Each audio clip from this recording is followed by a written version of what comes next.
एक ऐसा डर जिसको आप लगे कि नहीं नहीं थोड़ा सा और करने की जरूरत है, फिर तो ये हम इसको क्रॉस कर जाएंगे यहाँ पर। तो लड़कों के अंदर ये डर बनाना भी जरूरी रहता है। और रही बात यूपीएससी वाले की, जो आपने बोला, बहुत सारे लड़के वेट कर रहे हैं यूपीएससी की, क्योंकि 2-2.5 लाख फीस सारे लोग एफोर्ड नहीं कर सकते। और हमारा वही रहता है, हम तो ज़्यादातर हमारे स्टूडेंट देखेंगे तो किसी के रिक्शा वाला, सब्जी वाला, यही लोग, इनको तो 2.5 लाख रुपया, इनके पास पूरी संपत्ति नहीं होती है, फीस कहाँ से भरेंगे वहाँ पे, उसके बाद रहेंगे कहाँ से। तो ऑल ओवर इंडिया से, कश्मीर से कन्याकुमारी तक, गरीब से गरीब भी लड़का उसको पढ़ सकता है। यही कुछ 1000 रुपये मंथली, 12-14 हज़ार साल का पड़ेगा, खत्म हो जाएगा इतना में।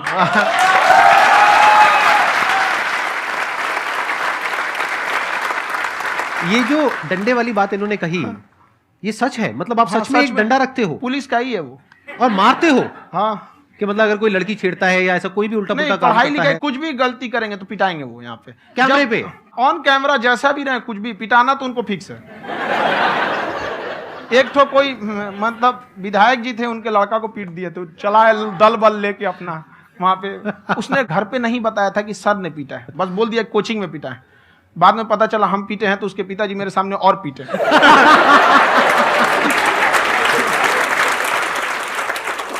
सर आपका सबसे बड़ा डर क्या है, आप दोनों का? फौजी को डरे नहीं लगता है, बाकी अफसर से पूछिए। आज के सेशन से पहले कोई डर नहीं था, लेकिन अब मुझे इनकी डंडे वाली कहानियां सुन करके डर लग रहा है कि कहीं मैंने गलती से कुछ बोल दिया और इन्होंने कहीं पीछे कुछ रखा हुआ है और यही आ करके अगर इन्होंने मेरी पिटाई कर दी तो बहुत बुरा हो जाएगा। तो इसलिए हमको थोड़ा डर लग रहा है।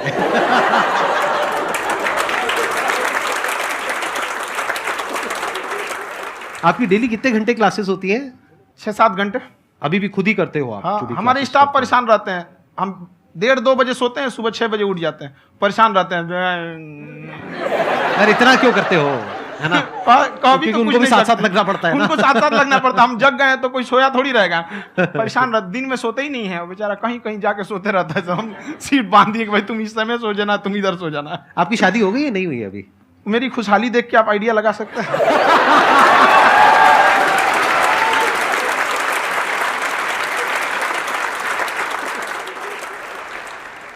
First of all I would like to say sir thank you so much to you and to your team कि आपने मुझे यहाँ आने का मौका दिया।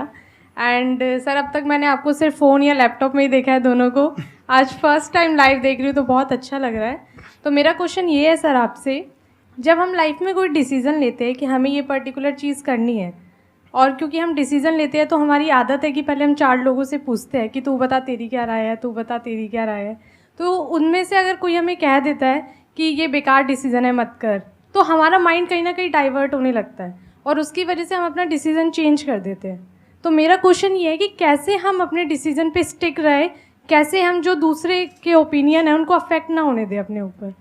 दूसरे से सलाह लेने से पहले एक बार खुद उस पर रिसर्च कर लेना चाहिए, ताकि आप सामने वाला क्या सलाह दे रहा है आपको समझ में आना चाहिए। यहाँ पर ऐसा नहीं है कि कई बार ऐसे होते हैं कि दूसरे वाले को एक्सपीरियंस होता है, तो अगर आपको पहले से आइडिया है, उसके बारे में आप बेहतरीन ढंग से रिसर्च किए हैं कि क्या इसमें प्लस पॉइंट है, क्या निगेटिव है, उसके बाद आप किसी से सलाह लेने जाइए। ये नहीं कि मन में आया सीधा बता, गड़बड़ा जाएगा। तो वहाँ पे पहले आपको R&D करना पड़ता है, समझ में आया कि नहीं? और जिंदगी हो या गाड़ी, जीतेगा वही जो टाइम पे गियर चेंज कर रहा है।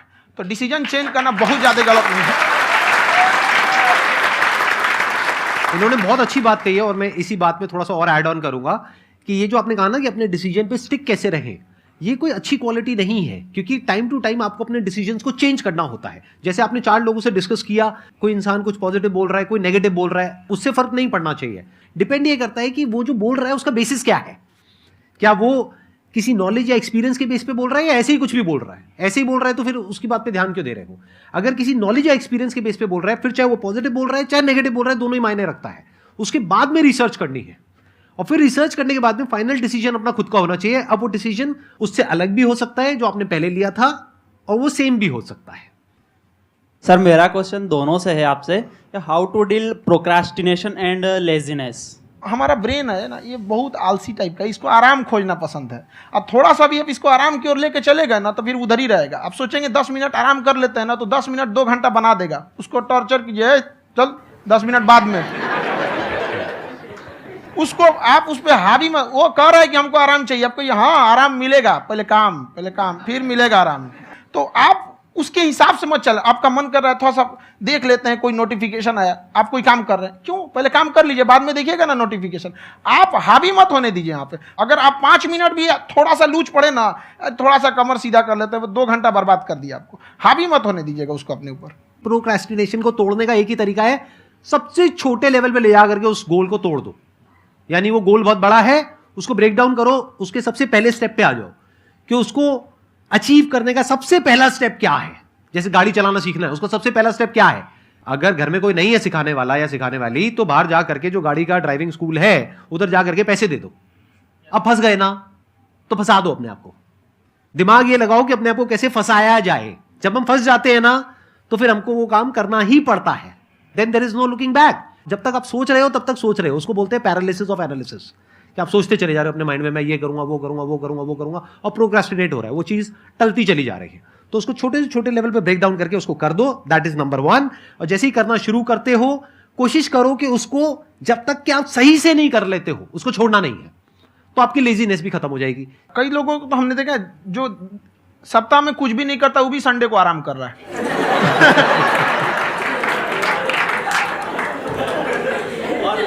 वैसे कहा भी जाता है कि अगर कोई काम आपको करवाना है ना, तो ऐसे किसी इंसान को दो जो बिजी है। हाँ। ऐसे आदमी को मत दो जो खाली है। ये परफेक्ट एग्जाम।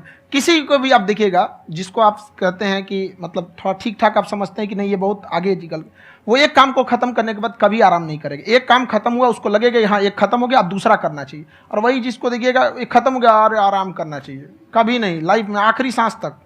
सर यहाँ पे सब हिंदी में पूछते हैं, इंग्लिश में पूछते हैं, मैं भोजपुरी में पूछूं? जौन भाषा ठीक लगे तोने में पूछ दो। हाँ सर।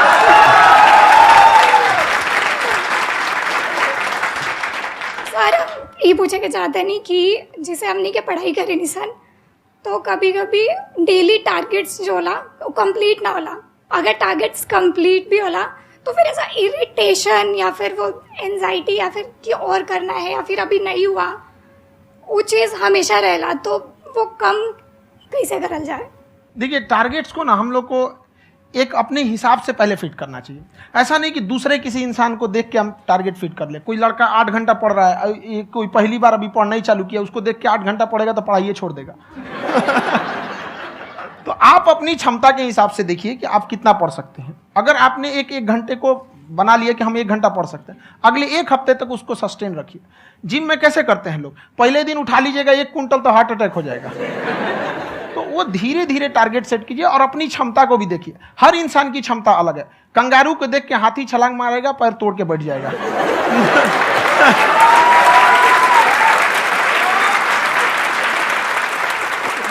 अब संदीप सर का मोटिवेशन देख के इसका मतलब क्या कि ट्रेन के आगे खड़ा हो जाएंगे, ढकेल देंगे तुमको।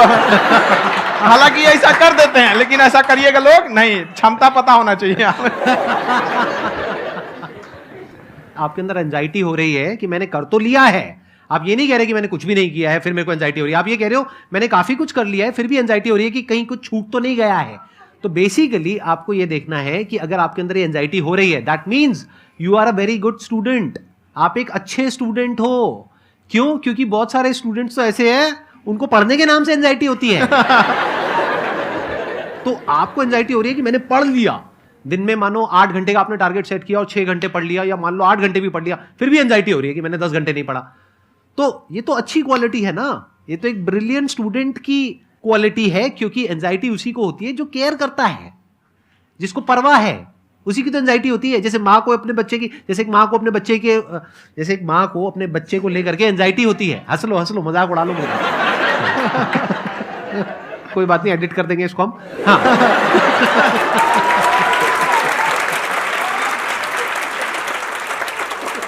जैसे एक माँ है, उसको अपने बच्चे को लेकर के एंजाइटी होती है, थोड़ी सी भी तबीयत खराब हो जाए उसको एंजाइटी होती है, चाहे बच्चा ठीक भी है, डॉक्टर को नहीं होती है। क्यों? क्योंकि माँ को उस बच्चे से प्यार है। तो दैट मीन्स कि आप अपनी पढ़ाई को लेकर के सीरियस हो, इस वजह से आपके अंदर एंजाइटी हो रही है, विच इज नॉर्मल। जहां पर प्यार मोहब्बत होती है वहां पर थोड़ी बहुत एंजाइटी तो होती ही है ना। समझ रहे हो ना मैं क्या कहना चाह रहा हूं? आप लोग समझ रहे हो ना मैं कहां जा रहा हूं? जब वो किसी और से बात करती है तो एंजाइटी होती है ना।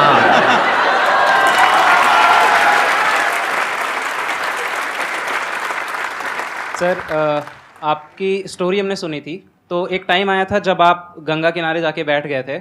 उस समय आपको कुछ समझ नहीं आ रहा था, तो उस समय मतलब आपने ये डिसीजन कैसे लिया कि अब आगे नहीं, यहाँ से वापस जाना है? रास्ता ही नहीं था। घर जाने के लिए एटलीस्ट 90 रुपये चाहिए थे, जेब में 40 रुपये थे। कैसे घर जाते हैं? और हम गंगा के किनारे चुपचाप बैठे बैठे हम कहें कि अब बहुत टेंशन हो गया, अब घर जाना चाहिए। रूम पे, तो किराए के रूम पे ही आदमी सारे लोग रहते। गए वहाँ पे तो रूम लॉक हो गया था। तुम खटखटाए तो ऊपर से गुस्सा से बोले जो ऑनर थे, क्या टाइम हो गया है? तुम कहे 9-10 बज रहा होगा। घड़ी देखिए तो 2 बज रहा था रात का, 2-2:30 बज गया था वहाँ। टेंशन में आप तो होता है, कई बार ऐसा समय आएगा कि लगेगा जैसे अब कुछ नहीं हो सकता है।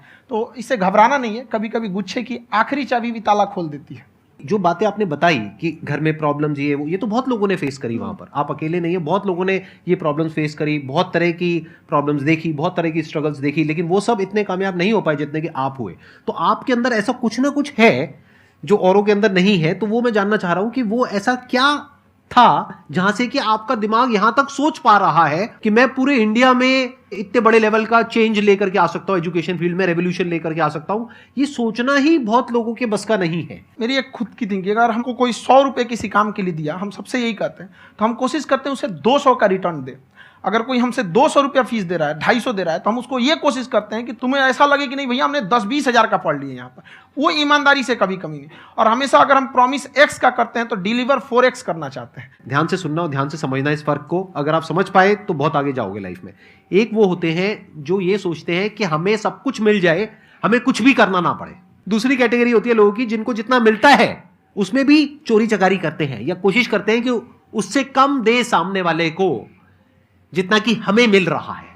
तीसरी कैटेगरी होती है लोगों की, जो इनके जैसे लोग होते हैं। वो क्या करते हैं? वो ये सोचते हैं कि अगर मैंने किसी से 1 रुपए भी लिया, देखा जाए तो 200-250 रुपए कुछ भी नहीं होता है, 200-250 रुपए अगर मैंने लिया तो कैसे उसको 400 रुपए की वैल्यू दूं। ये जो थिंकिंग है ना, यही एक फर्क होता है एक ऐसे इंसान में जो बहुत आगे निकल जाता है और उस इंसान में जो मीडियोकर रह जाता है। आप अपने आप को अपने आप के ऊपर समय दीजिए, उसको डेवलप कीजिए। जब आप अपने आप के ऊपर खर्च करते हैं तो आने वाले समय में लोग गूगल पे आपको सर्च करते हैं। क्या बात है सर, ये आपने अभी बनाया है या ये कोई पुराना आपका वो है? बनते रहता है इसे, फ्लो में बन जाता है। आपके अंदर ना सर एक कवि छुपा हुआ है कहीं ना कहीं जो बाहर आना चाहता है। कभी ना कभी आपने सोचा होगा कुछ। हाँ, कभी कभी देखिए, एक चीज है, संगत का बहुत अच्छा असर पड़ता है। ये चीज को हमेशा, संगति का मतलब लोग हल्के में ले लेते हैं। संगति का मतलब होता है संग संग गति। तो अच्छे लोग के साथ रहेंगे तो संग संग अच्छी गति होती जाएगी, खराब में रहेंगे तो ये भी होता है। बट अपने आप को थोड़ा सोचना चाहिए कि हम केवल जी के मर जाएं इसके लिए नहीं आए हैं। लोग कहते हैं कि सर नाम क्यों नहीं बताते अपना। हमारी एक ही सोच है कि जाने के बाद इस दुनिया से हमको मतलब एक चीज देना चाहते हैं स्टूडेंट्स को, कि वो याद करें कि इस पैसे की भाग दौड़ की दुनिया में हर कोई दोनों हाथ से लूटने में लगा है, खाली हाथ जाने के लिए ये सबको लगा है। तो हर कोई को ये सोचना चाहिए कि था कोई इंसान जो इतने कम फीस में इतनी शिक्षा जो महंगी थी, जो कमाने का रास्ता था, उसको भी एकदम कंपटीशन इतना कर दिया कि अब लोगों को अपनी फीस बढ़ाने में डर लगता है कि अरे यार, लड़का कमेंट करता है कि खान सर इतना ले रहे हैं, आप बहुत बड़ा टीचर हो गए।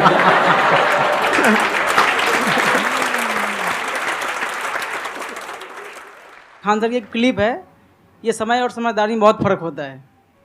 अगर समय रहते समझदारी आ गई तो इंसान कामयाब हो गया, लेकिन अगर समय चला गया फिर समझदारी आई फिर तो बेकार है। तो सर मतलब कुछ आपको ऐसी चीज़ लाना चाहिए जो मतलब बच्चों जो तैयार हो रहे हैं उनको ये चीज़ें मतलब एंड टाइम पे दिखे।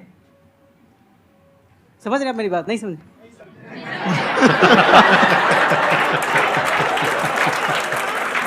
यही होता है सर, सर का मोटिवेशन ज्यादा हो जाता है। जब आप स्ट्रगलिंग फेज में हैं तो कम से कम चीजों को अपने ऊपर खर्च कीजिए, ज्यादा से ज्यादा सीखने में खर्च कीजिए। अगर आपको राजा बनने का शौक है तो गुलाम की तरह मेहनत करना सीखिए, तब राजा बनेंगे।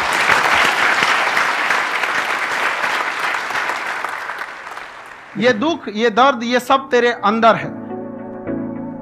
तू अपने बनाए इस पिंजड़े से बाहर निकल के देख, तू अपने आप में एक सिकंदर है।